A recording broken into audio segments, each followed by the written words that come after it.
Welcome to Bedtime Stories with Woodsy. Today we're reading Pooh in the Zoo, and it's by Steve Smallman and Ada Gray. Little Bob McGrew was a keeper at the zoo. Looking after animals is what he loved to do. But it wasn't always fun, because Bob was the one who had to push a cart around and shovel up the poo. There was tiger poo and lion poo and prickly porcupine poo, plummeting giraffe poo that landed with a splat, dollops of gnu poo, bouncy kangaroo poo, a trail of drippy droppings from a fat wombat, flying bits of bat poo, crikey, whose is that poo? A pongy pat of panda poo steaming in the sand. And Monkey always threw his as fast as he could do his, so no one had a clue where his poo might land.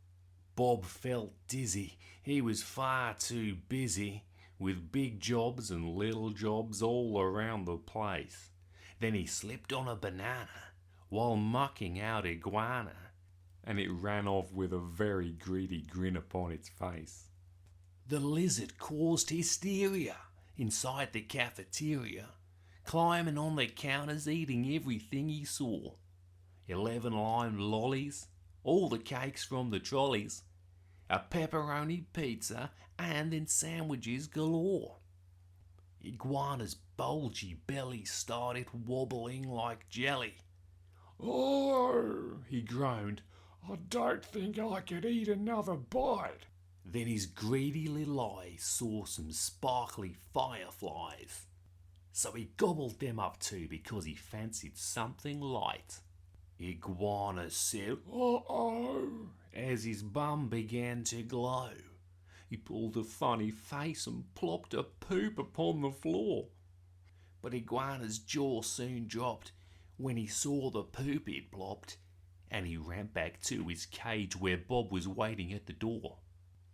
Bob turned round and saw something glowing on the floor, a poo that shone so brightly it was lighting up his face. "No creature in this zoo has ever done a glowing poo," he whispered to himself. "It must have come from outer space." Soon everybody knew about the new poo at the zoo, and people flocked to see the interplanetary poop.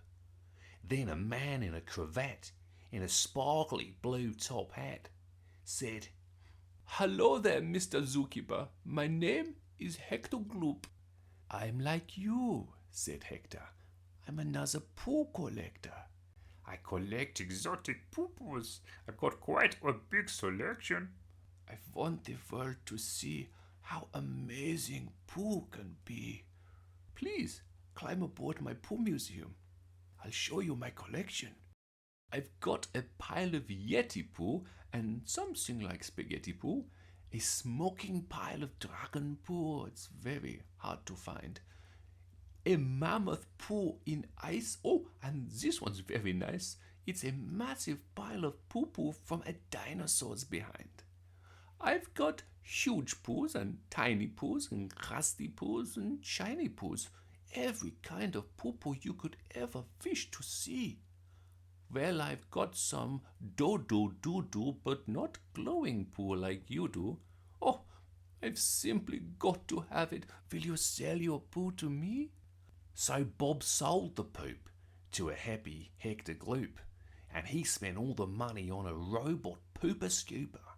Well, it whizzes round the zoo, and it picks up all the poo. And for Bob and all his animals, life is super duper. And that's the end of the story. Thank you so much for listening, and please come back soon for another bedtime story with Woodsy. Bye for now.